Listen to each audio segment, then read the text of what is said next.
Hoje nós não temos nenhuma leitura especial para fazer, porque nós vamos ver vários textos, pelo formato do sermão ser um pouquinho diferente, né?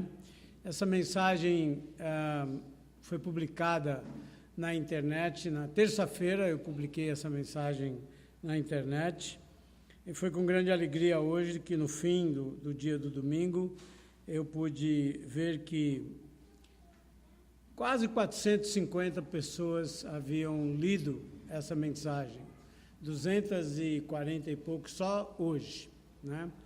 Então, é motivo de grande alegria para mim, e eu quero que os irmãos saibam que esse trabalho feito via internet, pelo blog O Grande Diálogo, só é possível por causa do apoio dos irmãos.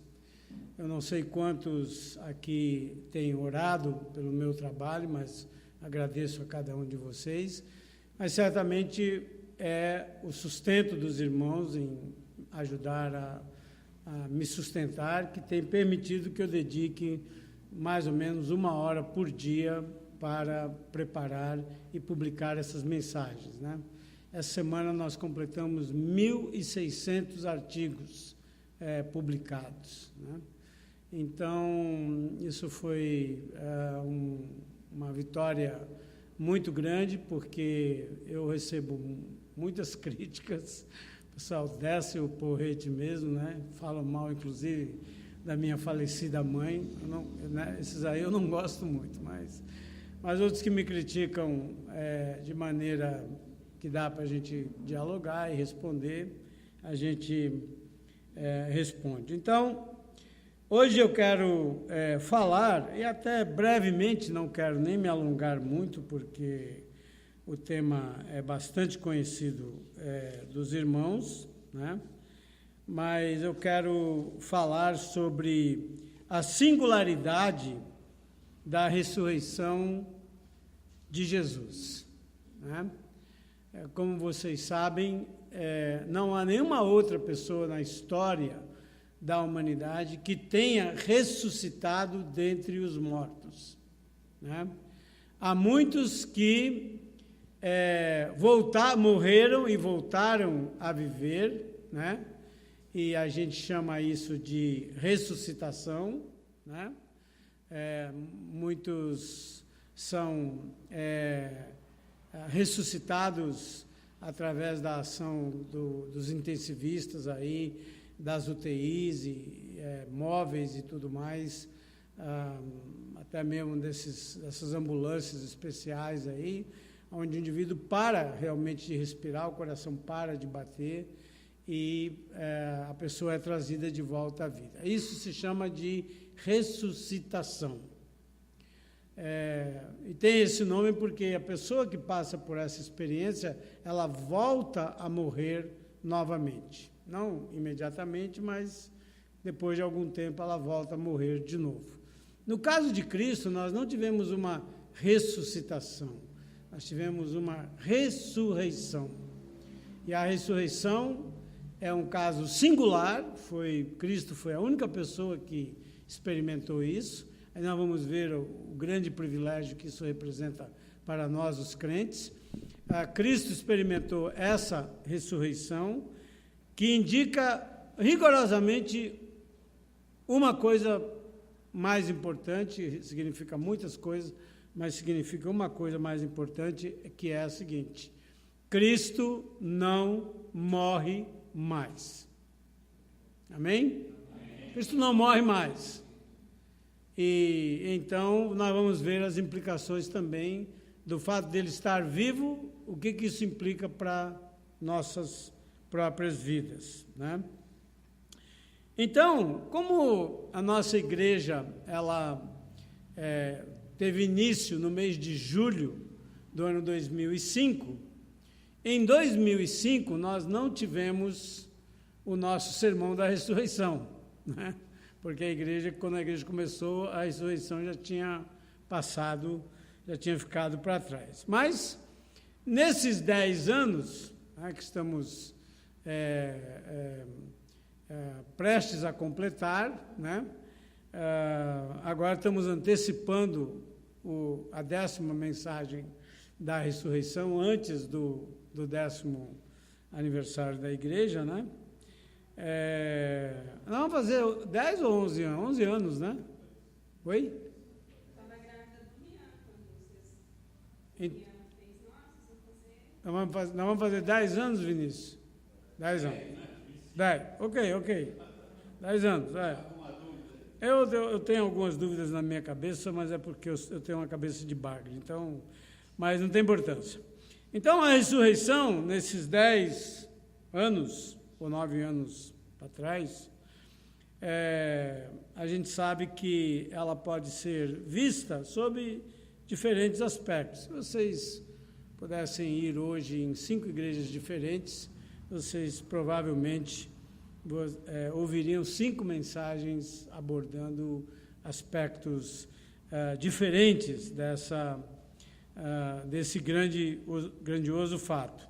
E todos os anos, no domingo da ressurreição, milhões de pastores ao redor do mundo assumem seus púlpitos e apresentam algum desses aspectos, né, que são tantos, porque a palavra de Deus é tão rica e ela nos apresenta tantas possibilidades.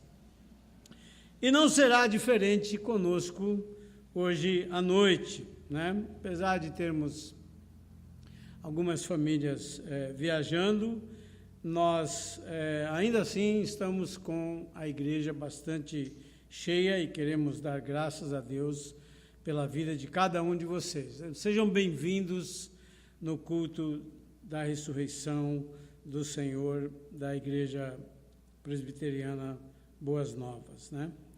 Então, nós queremos, como eu falei no início, abordar um aspecto pouco mencionado acerca da ressurreição do Senhor, né? Com isso, queremos continuar explorando aí essa questão que envolve esse evento tão memorável, né? E de todos os aspectos que poderíamos escolher para abordar a ressurreição de Jesus e desenvolver uma mensagem, hoje eu escolhi esse aspecto pouco mencionado, na minha opinião, que é a singularidade da ressurreição de Jesus. A ressurreição de Jesus é realmente algo singular, né? E isso por 3 aspectos fundamentais. Depois eu vou falar só um pouco e ler mais versículos da Bíblia, para deixar que a Bíblia mesmo nos ensine, de cada um desses aspectos que eu vou mencionar. Em primeiro lugar, a ressurreição de Jesus é singular por causa do fato de que Jesus não era um ser humano comum, como eu e você. Jesus era quem mesmo? Salvador. Não só o Salvador, mas ele era Deus, o Filho de Deus e Deus mesmo, né? Então, pessoal, eu estava olhando ali para o Hector, para o Edmilson, porque Gabriel também, passamos muitas vezes repetindo essa frase que Jesus Cristo é Deus e o próprio Filho de Deus e Deus mesmo, né? Então, por causa disso, é impossível separarmos a ressurreição da pessoa que foi ressuscitada, né? Naquela manhã de domingo, que curiosamente, por causa do calendário em si, foi exatamente num domingo como hoje, né? A mesma sequência de dias, porque os judeus estão celebrando, ou celebraram a sua Páscoa na sexta-feira, agora que passou, e então, hoje nós estamos celebrando, no domingo, a ressurreição de Cristo, como também aconteceu naquele mesmo ano em que Cristo morreu.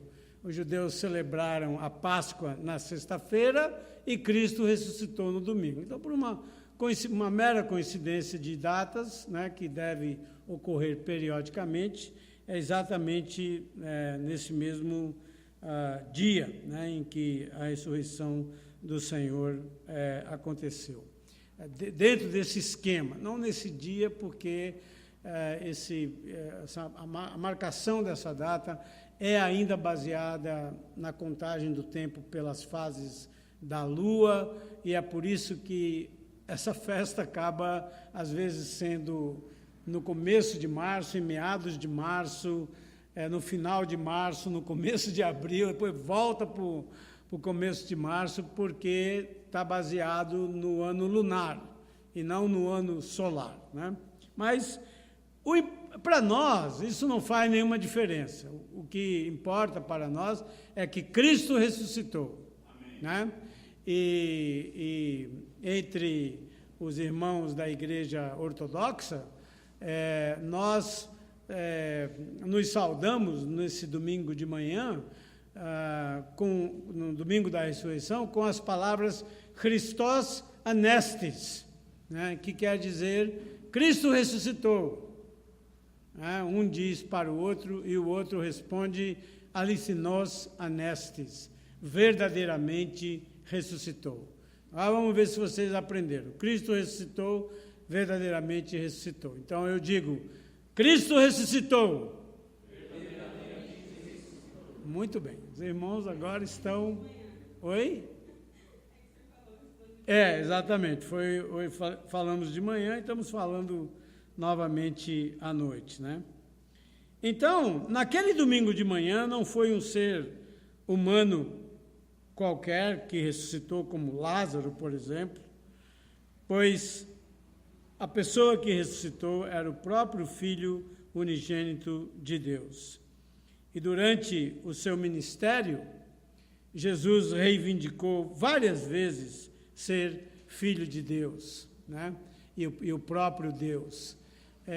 Uma das coisas que eu mais tenho dificuldade de aceitar são essas pessoas que se dizem doutores.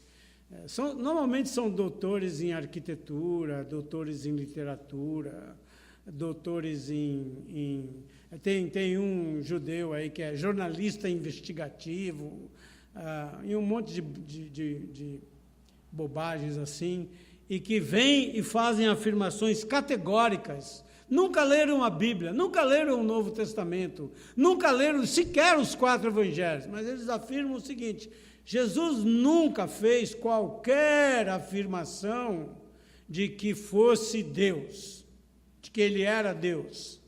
Não? Então, por que na leitura que nós acabamos de fazer, os judeus pegaram em pedras para apedrejá-lo? É porque ele era muito feio? Ou é porque ele falou para eles com todas as letras, eu sou Deus? Por que eles pegaram em pedras? É porque Jesus era feio ou porque ele era Deus? O que vocês me dizem? Porque ele era Deus, né? Muito bem. Então, e além disso, durante o seu julgamento, quando Cristo, vocês sabem que Cristo foi preso alta madrugada, na calada da noite, 2, 3 horas da madrugada, foi preso no Getsemane, arrastado para a casa do sumo sacerdote, aonde o Sinédrio, que seria então equivalente ao nosso Congresso, se reuniu, e não podia se reunir à noite, tinha que se reunir sempre durante o dia, né? Mas eles se reuniram apressadamente à noite para poder não julgar, mas condenar a Cristo. E a resposta de Cristo que o condenou foi exatamente o fato de que ele falou que era Deus, né? Vamos ver aí Marcos 14, versos 61 a 64. Vinícius, puder projetar para nós. Então, nós estamos aqui na casa do sumo sacerdote e ele está interrogando a Cristo. E então nós lemos essas palavras. Tornou a interrogá-lo o sumo sacerdote e lhe disse: És tu o Cristo, o Messias, o ungido, o Filho do Deus bendito? Agora veja a resposta de Cristo, se poderia ser mais clara do que essa. Jesus respondeu: eu sou. Está claro ou não? Foi claro ou não? Ele não... Em outros momentos ele falou: tu disseste. É você que está dizendo. Mas agora não. Agora ele diz: eu sou. E mais, vereis o Filho do Homem assentado à direita do Todo-Poderoso, né? Cristo se coloca na mão direita de Deus, reinando juntamente com o próprio Deus, e vindo com as nuvens dos céus. Essa era uma prerrogativa no Antigo Testamento divina, né? Eles entendiam que as nuvens que tinham no céu eram formadas eram a poeira da carruagem divina quando Deus percorria os céus. Então essa sua carruagem formava as nuvens, né? Era uma concepção que eles tinham, né, na antiguidade. Isso não está registrado na Bíblia, mas era assim que eles percebiam. Então, diante dessa afirmação tão categórica, a Bíblia diz: então o sumo sacerdote rasgou as suas vestes em sinal de escândalo, de que ele estava escandalizado, de que ele estava horrorizado pelo que ele tinha ouvido. Rasgou as suas vestes e disse: que mais necessidade temos de testemunhas? Que estavam tentando fazer um processo que pudesse ter um mínimo de legalidade, pudessem vir testemunhas de acusação, acusassem Cristo, e eles tivessem alguns elementos que pudessem condenar a Cristo, mas não diz que várias testemunhas vieram, mas o testemunho deles era inconsistente. Então, não conseguindo assim, o sumo sacerdote fez esse último apelo, e Cristo, então, como quem diz assim: vamos logo acabar com esse negócio, então eu sou, e etc. E que mais necessidade, diz o sacerdote, temos de testemunhas? Ouvistes a blasfêmia, ele se fez Deus, um homem se fez Deus, que vos parece? E todos o julgaram réu de morte. Né? Até aí tudo era legal, porque nenhum homem podia se fazer Deus, mas no caso dele, ele era Deus, como a gente leu uma boa parte do capítulo 8 aí de João. Depois vocês podem ler o capítulo inteiro de João, é uma discussão longa com os judeus acerca de quem ele era, e uma hora ele é samaritano e tem demônio, e outra hora ele é maior do que Abraão, e outra hora... Quem que você é realmente? Né? Então, você é maior do que nosso pai Abraão? Diz: lógico que eu sou. Diz: Abraão viu o meu dia e se alegrou. Antes que Abraão fosse, eu sou, etc. Né? Então, a grande verdade é que, no meio do povo, da população em geral, né, você sempre vai encontrar pessoas que são um pouco mais sensíveis, não tão casca grossa como o sacerdote e os seus asseclas, né? Porque aquele sinédrio era realmente, como eram 70, né? Era realmente o Ali Babá e os 70 ladrões, né? Como o nosso congresso hoje aí, né? Ali Babá e os 504 ladrões. 500 pior ainda. Mais alguns ainda. Obrigado por corrigir o número certo aqui. Então, mas algumas pessoas têm sensibilidade e entendem, né, que quando vêm essas coisas, entendem do que se trata realmente. Foi o que aconteceu, por exemplo, com o centurião romano.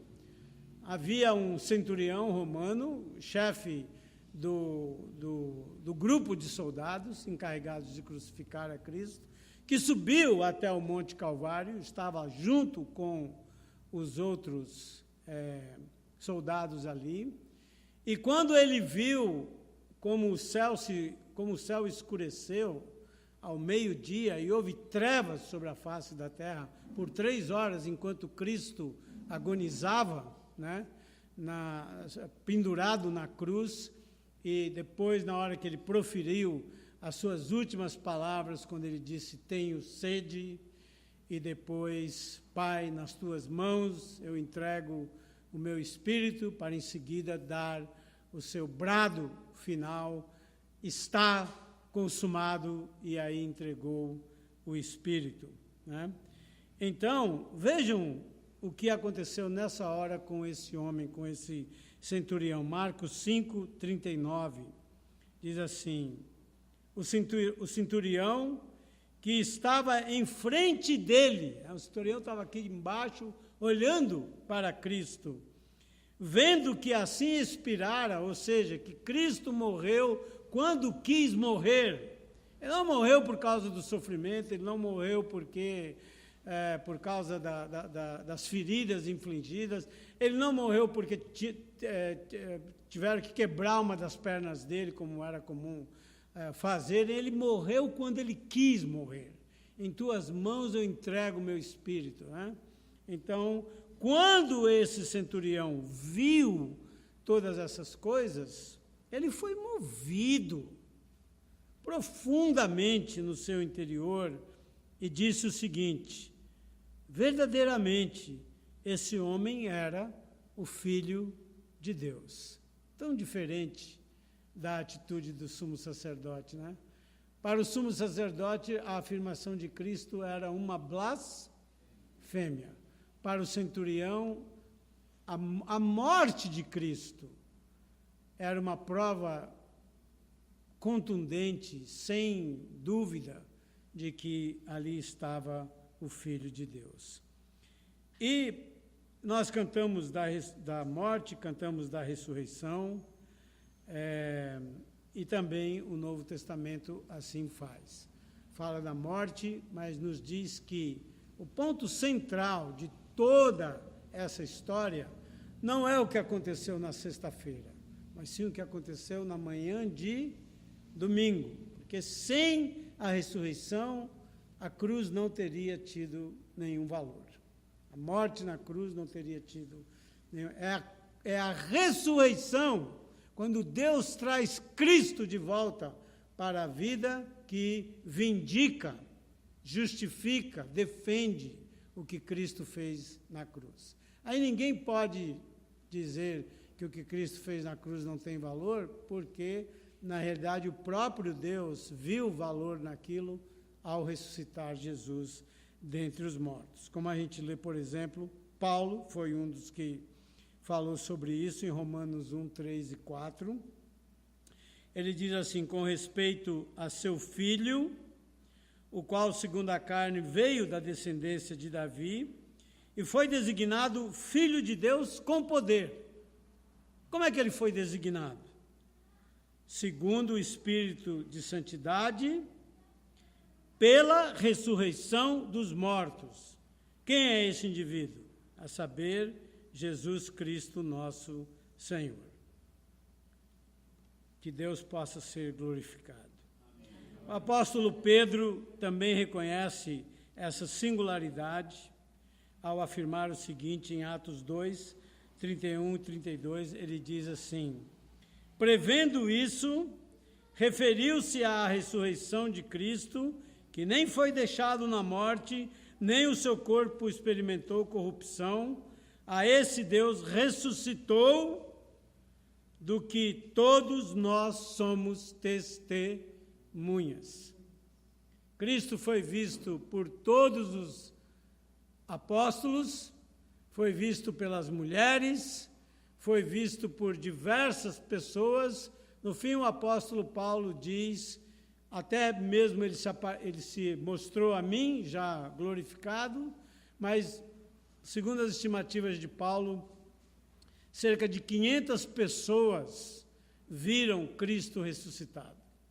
Ele também não se mostrou para todas as pessoas, mas cerca de 500 pessoas viram o Senhor ressuscitado, e Pedro diz assim, nós somos testemunhas disso.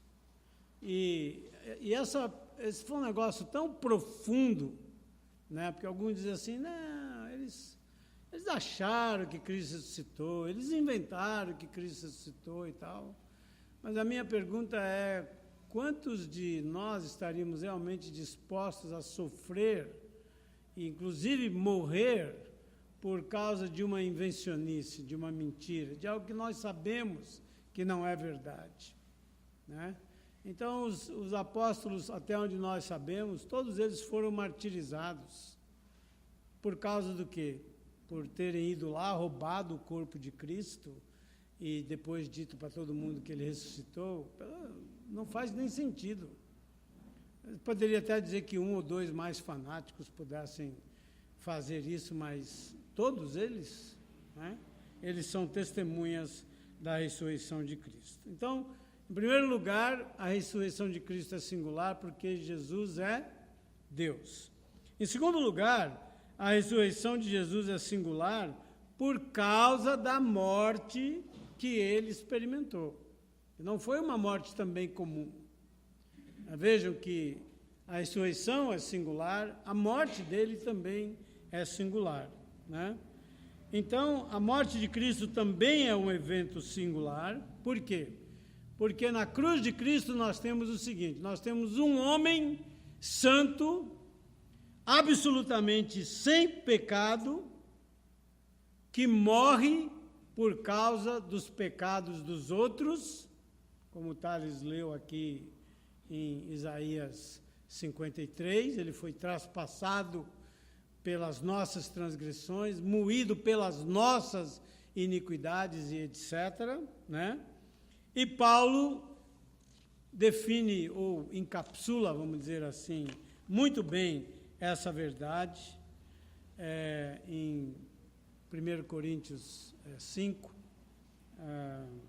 ou 2 Coríntios 5, 21, que diz, aquele que não conheceu o pecado, isto é, Jesus, Deus, aí é Deus. Deus o fez pecado por nós, para que nele, isto é, em Cristo, nós fôssemos feitos justiça de Deus. Amém. Ok?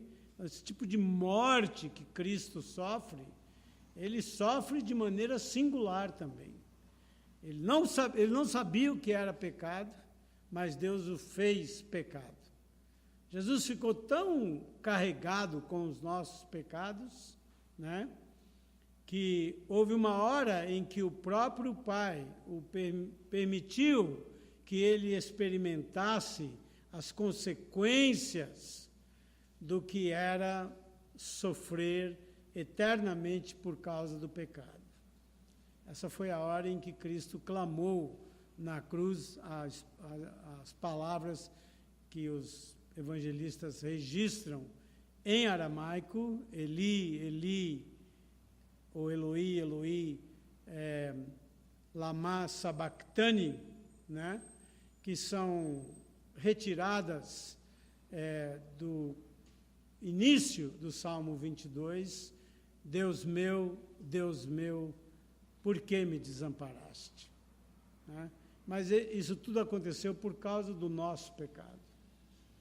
Né? Então, nós cantamos aqui, eu estava pensando, falei, puxa, a gente nem combina nada e os cânticos combinam tão bem com a mensagem, né? Eu nunca saberei o preço dos meus pecados lá na cruz. Nós nunca vamos saber. Talvez na eternidade possamos ter uma compreensão um pouco melhor, mas é uma coisa difícil de entender. Então, existem muitas pessoas nesse mundo hoje que não entendem a morte de Jesus e defendem ideias malucas como, por exemplo, Jesus causou a sua própria morte, desafiando as autoridades judaicas, romanas e tal. Pilatos falou para ele, você não sabe que eu tenho autoridade para te matar ou te soltar? E Cristo falou para ele, sei, mas uma coisa eu quero que você saiba também, que você não teria nenhuma autoridade para mim se do céu essa autoridade não lhe tivesse sido dada. Eu sei mais coisas do que você imagina, Pilatos. Né? Então, muitos afirmam isso, para justificar que ele não morreu na cruz por causa dos nossos pecados. Outros dizem que Jesus era um maluco que pensava ser Deus e por isso recebeu o que merecia, a morte. Todo doido que fala bobagem deve morrer mesmo e tal. E outras bobagens e blasfêmias que a gente vai ouvindo por aí, né? Mas a verdade é que a morte de Jesus foi algo planejado. Sabiam disso? Não foi algo acidental. Foi algo que fazia parte do plano eterno de Deus, né? Então eu quero que vocês vejam comigo esses dois versículos. Em primeiro lugar, João 1:29, onde Cristo é reconhecido da seguinte maneira. João 1:29, que diz o seguinte: no dia seguinte viu João, que aqui é João Batista, a Jesus que vinha para ele e disse: eis o Cordeiro de Deus que tira o pecado do mundo. Aqui está o Cordeiro imaculado de Deus que tira o pecado do mundo, né? Como essas coisas para Deus, vocês sabem que Deus está fora do tempo. As coisas não acontecem para Deus da forma como acontecem para nós. Nós não sabemos o que vai acontecer amanhã, nós não sabemos nem o que vai acontecer hoje à noite, né? Talvez alguns aqui tenham plena convicção de que uma hora esse culto vai acabar, mas talvez você esteja se dirigindo para uma grande surpresa e o culto não termine, né? Continue até amanhã de manhã, mas não. Na realidade, nós sabemos algumas coisas, mas nós sabemos muito pouco. Mas para Deus, Deus sabe todas as coisas. E esse Cordeiro de Deus, reconhecido por João, veja o que Apocalipse 13:8 afirma, falando do Cordeiro, diz assim: e adorá-lo-ão todos os que habitam sobre a terra, aqueles cujos nomes não foram escritos no livro da vida do Cordeiro, né? Que foi morto desde quando? Desde a fundação do mundo. Portanto, como para Deus não tem tempo, a morte de Cristo já havia sido planejada e até mesmo executada antes que o mundo fosse criado. Porque Deus sabia o que ia acontecer. Deus sabia que o homem que ele iria criar iria transgredir contra o Senhor, iria pecar e se perder, e Deus já, desde a eternidade, planejou o resgate dos seres humanos.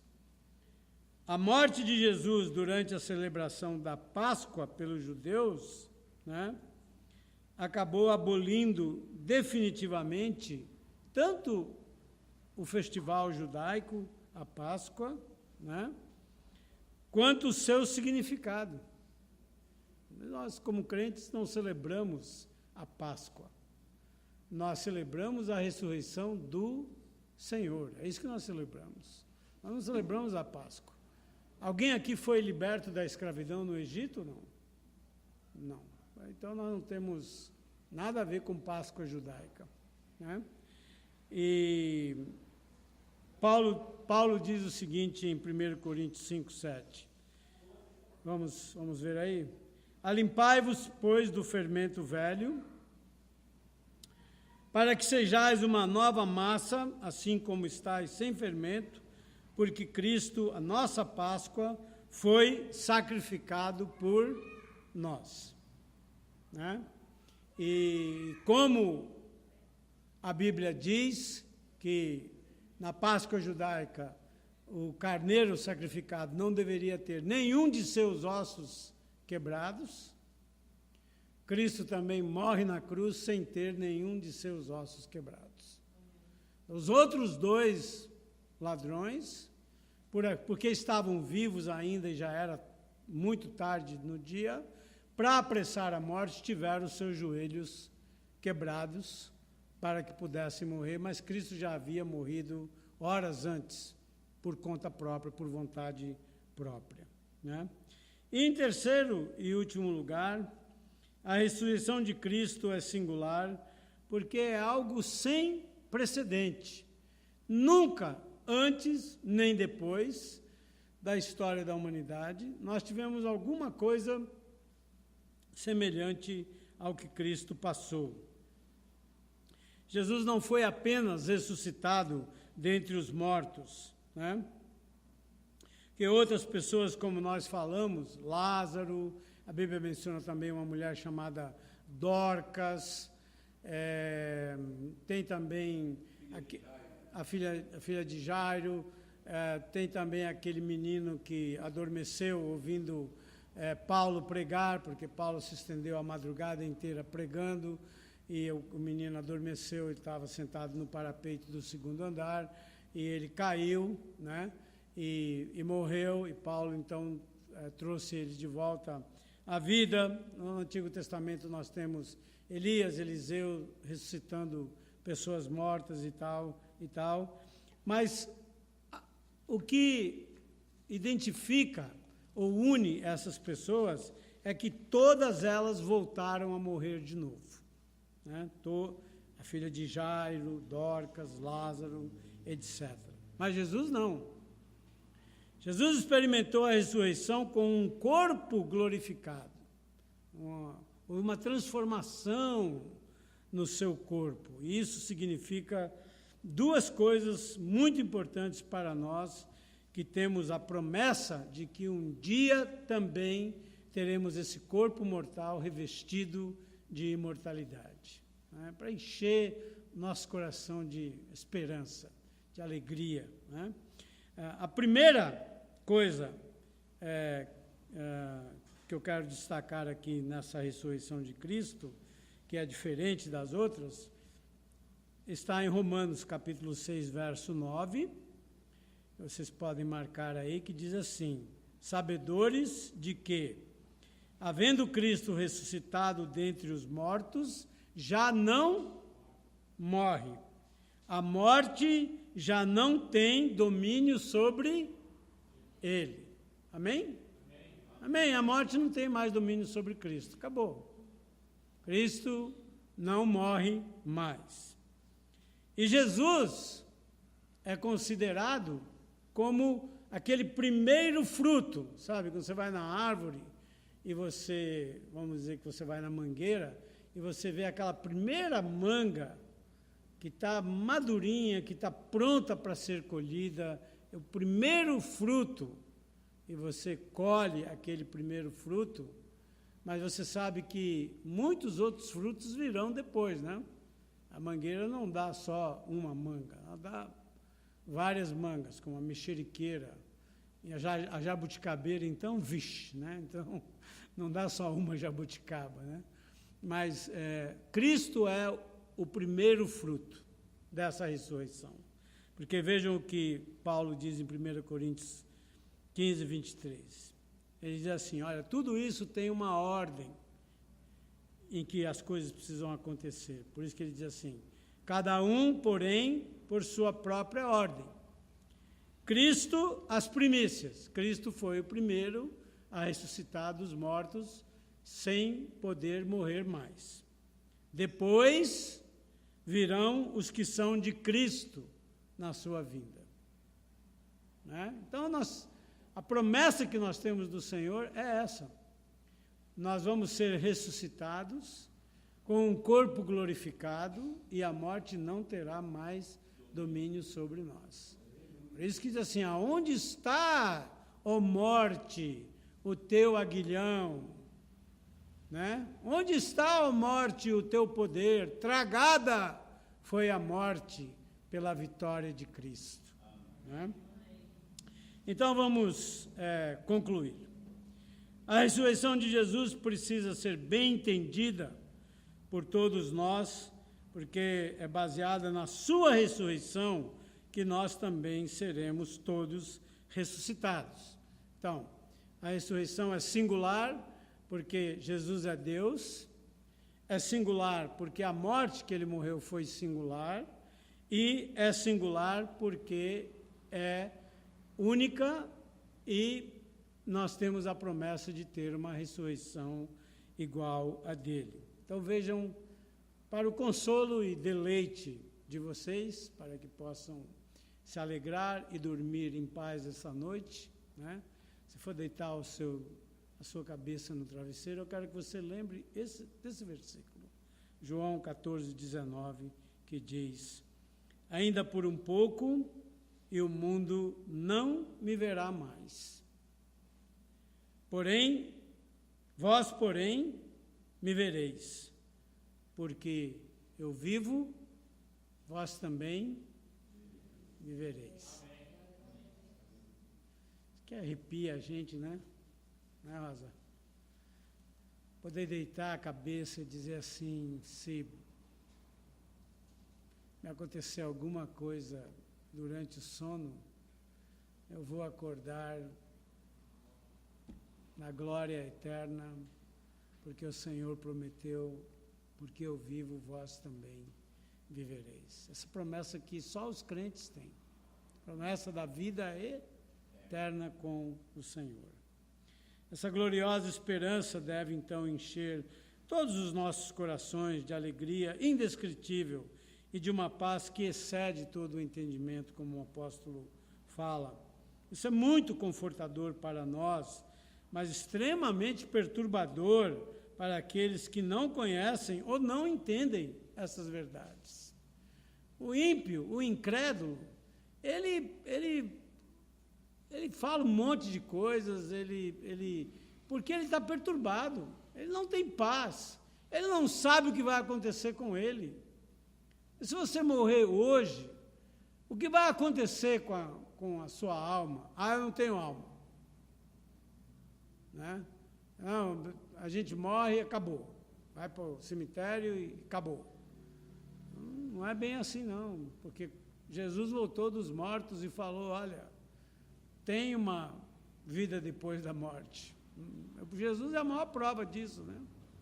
Os espíritas dizem que eles é que descobriram em 1850 que não tem morte, que os mortos continuam vivos. Mas não foi Jesus Cristo, não, 1850 anos antes, que trouxe à luz a imortalidade, quando ele ressuscitou e falou, olha, tem vida depois da morte e tal, até porque ele estava vivo depois de ter morrido, né? Então, a cada bobagem que a gente fica surpreso. Nunca devemos aceitar que a morte e a ressurreição de Jesus sejam diminuídas por pessoas incrédulas que não consideram de forma devida todos os fatos e evidências. A pessoa diz, não, mas ele não ressuscitou. Que provas que existem que ele ressuscitou? Né? Existem muitas provas, especialmente testemunhas oculares que viram ele ressuscitado. Né? Quando as mulheres foram lá no túmulo, os anjos falaram para elas, por que vocês estão aqui? Vocês estão procurando entre os mortos aquele que vive? Ele está vivo, ele não está mais aqui. Vão lá, digam para os seus apóstolos que ele já foi para a Galileia, adiante deles, porque havia combinado se encontrar com eles depois de tudo isso, lá na Galileia. E, de fato, foi assim que aconteceu. A promessa que temos de Deus é também gloriosa. A promessa é de vida eterna. Vida que não pode mais ser tocada pela morte. Vida que não pode mais ser destruída. Vida de permanente refrigério na presença de Deus por toda a eternidade. Né? Ele me conduz por pastos verdejantes, refrigera-me a alma, né? Unges-me a cabeça com óleo por toda a eternidade, e habitarei na casa do Senhor para todo o sempre. O Salmo 23 é maravilhoso nessa perspectiva da eternidade. Jesus, como nós falamos, já estamos terminando. Jesus, como nós falamos, foi o primeiro fruto. E como primeiro fruto, ele já desfruta de tudo que nós iremos desfrutar. ele já está na presença do Pai, ele já experimenta todas as glórias celestes que ele havia aberto mão, quando ele se esvaziou para vir à terra em forma humana, forma de servo, mas agora ele tem um nome que está acima de todos os nomes. E que nome é esse? Jesus. E quando esse nome um dia for proclamado, quando todos os mortos estiverem ressuscitados, então, quando o nome de Jesus for anunciado, todo joelho se dobrará no céu e na terra e debaixo da terra. Amém. Ok? Não, ninguém vai ficar sem prestar honra a Jesus. Então, meus irmãos, tenhamos um pouquinho de paciência e um bocado de fé, né? Enquanto passamos como peregrinos, que estamos aqui só de passagem, por esse mundo de dor e aflições. Né?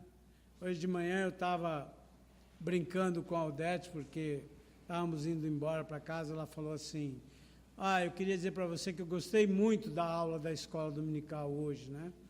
Aí eu falei para ela, então, eu gosto muito quando a senhora me fala isso, e eu quero que a senhora viva para sempre, para poder sempre comentar essas coisas comigo. Ela falou, bem, isso aí só Deus que sabe, a gente vai vivendo enquanto Deus quer. Mas o fato é que nós iremos viver para sempre, né? Então, vamos ter então fé e paciência enquanto passamos por esse mundo marcado pela dor e por tantas aflições. Nossa esperança não está nesse mundo, não há nada nesse mundo que possa nos dar esperança, só desesperança. Nossa esperança não está nesse mundo, e sim em Deus e no seu Cristo ressuscitado dentre os mortos. Amém? Que Deus possa abençoar a todos e que vocês possam ter os corações de vocês repletos da mais genuína alegria divina por se saberem participantes desse processo de vida que começou com Jesus e irá culminar na vida de cada um de nós, quando assim Deus desejar. Que Deus abençoe a todos.